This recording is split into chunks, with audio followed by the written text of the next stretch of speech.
గురువుగారు చివరిగా అక్షింతలు అక్షింతల గురించి కూడా మనం మాట్లాడుకోవాలి. గతంలో పూజలు అందుకున్న ఇప్పుడు కొత్త విగ్రహ ప్రతిష్టాపన ఇంకా కాలేదు కాబట్టి అంతకుముందు ఉన్న రామ మందిరంలో ఏవైతే రాముని విగ్రహాలు ఉన్నాయో వాటికి పూజా కార్యక్రమాలన్నీ కూడా నిర్వహించి ప్రతిష్టాపన కార్యక్రమానికి ఇంటింటికి ప్రతి ఒక్కరికి అక్షింతలు ఇవ్వడం కష్టమవుతుంది కాబట్టి ముందుగానే పూజలు అంటే మకర సంక్రాంతి అయిపోయిన దగ్గర నుంచి పూజలు వరుసగా నిర్వహిస్తూ కూడా ఆ ప్రతి ఇంటికి ఆ విజయ అక్షింతలు అంటూ కూడా ఇవ్వడం జరిగింది. అయితే ఆ విజయ అక్షింతలని ఏ విధంగా ఇప్పుడు పూజించుకోవాలి, ఆ సమయానికి వాటి యొక్క విశిష్టత ఏంటి, ఏ విధంగా మనం పూజా మందిరంలో పెట్టుకోవాలి, ఎలా వాడుకోవాలి అంటారు?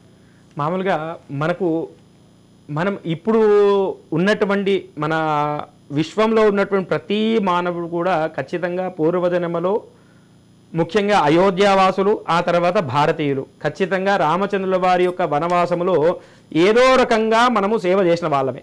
అందుకోసమనే మనము ఈ రోజున రామచంద్రుల వారి యొక్క ప్రాణ ప్రతిష్టాపన మహోత్సవాన్ని మనము వీక్షించగలుగుతున్నాము.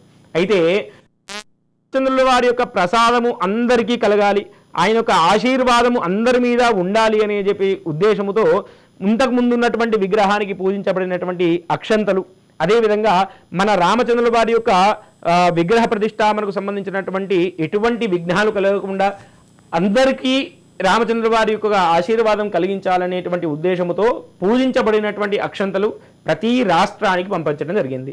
మన భాగ్యనగరానికి వచ్చేసినటువంటి అక్షంతలకు మళ్ళీ ఇక్కడ పూజ చేసేటువంటి భాగ్యము ఆ రామచంద్రుల వారు నాకు కల్పించారు.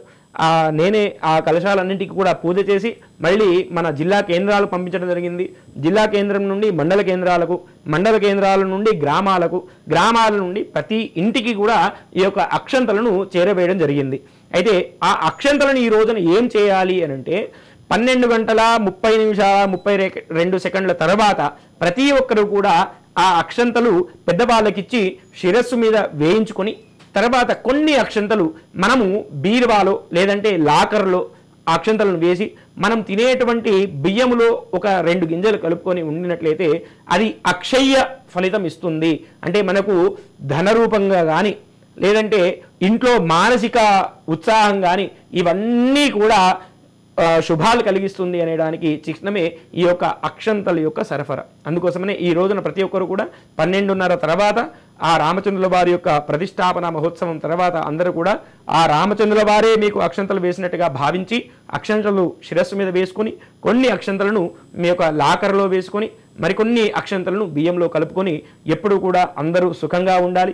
ఆ రామచంద్రుల వారి యొక్క ఆశీస్సులు మనందరి మీద ఉండి మనము చేయబోయేటువంటి కార్యక్రమాలన్నింటిలో కూడా రామచంద్రుల వారు ఎప్పుడు మన వెంటనే ఉండి మనకు విజయపదంలో నడిపించాలి అనేటువంటి సదుద్దేశంతో ఈ యొక్క అక్షంతలను కార్యక్రమం అనేది ఉన్నది.